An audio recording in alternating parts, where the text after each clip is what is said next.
Today, we receive an important announcement from IRCC. Some are good news for some students and some are bad news for incoming students. If you want to know more about that, make sure that you finish this video until the end. Hi, my name is Coach MC and welcome back to our channel where we help aspiring international students to navigate their life here in Canada. If you're new to my channel, make sure that you are subscribed. And also, if you want to see more student updates, make sure that you like this video. So in this video, we are going to talk about the updates that they announced today. And this is about the working restrictions that have lifted last year, 2022. And then about the new requirement for proof of funds and some temporary measures that will be ending soon. So let's talk about the good news first. As you know, guys, normally we can only work here 20 hours per week during our studies and full-time during our semester's break. That's the actual policy for international students. And they lifted this last year around October 7, 2024, where they allowed international students to work more than 20 hours until end of this year.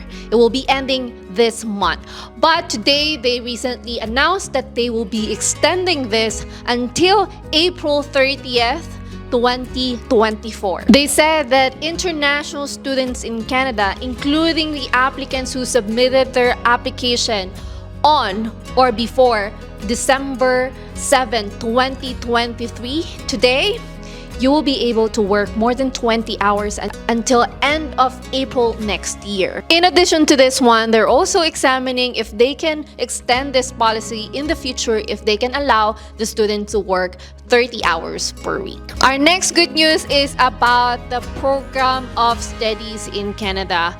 Remember when IRCC allowed international students to complete their program online as long as 50% of the program of study?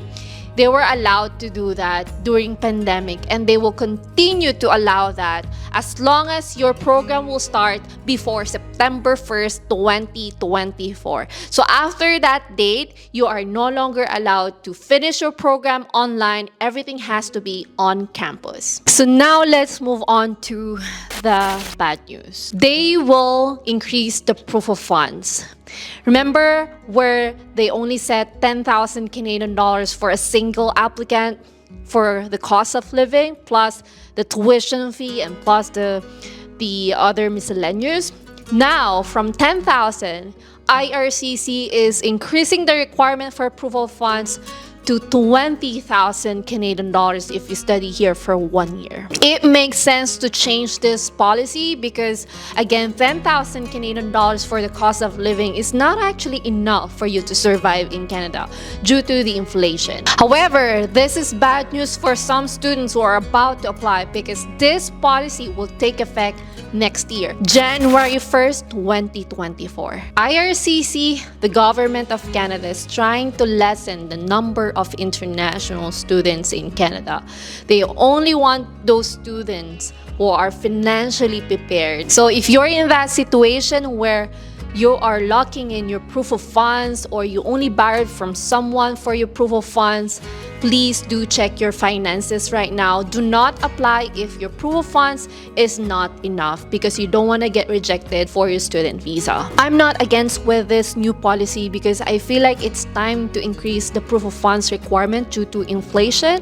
However, I feel like it is unacceptable to announce a policy and take effect in less than 30 days. These students already plan a year ahead for their school in Canada. They already enrolled, paid the deposit, knowing that the requirement is only 10,000 Canadian dollars. They could have announced this earlier this year instead of today, where most of the students have already enrolled to the school and paid their non-refundable deposit. So if you're in that situation where you're not sure if you're still gonna continue to study in Canada because of the proof of funds, you can reach out to us. There are different options that you can explore. Maybe study for 1 year, consider other provinces with less cost of living and also tuition fee costs.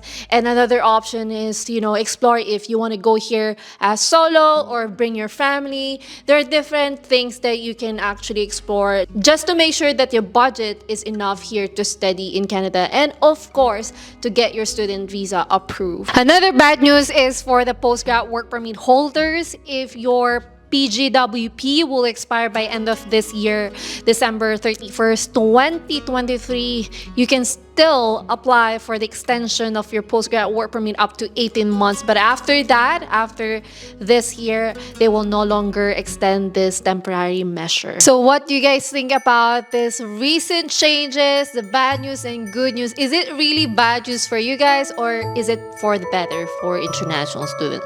Let me know what you think. Comment below, and I'll see you in the next one. Bye, guys!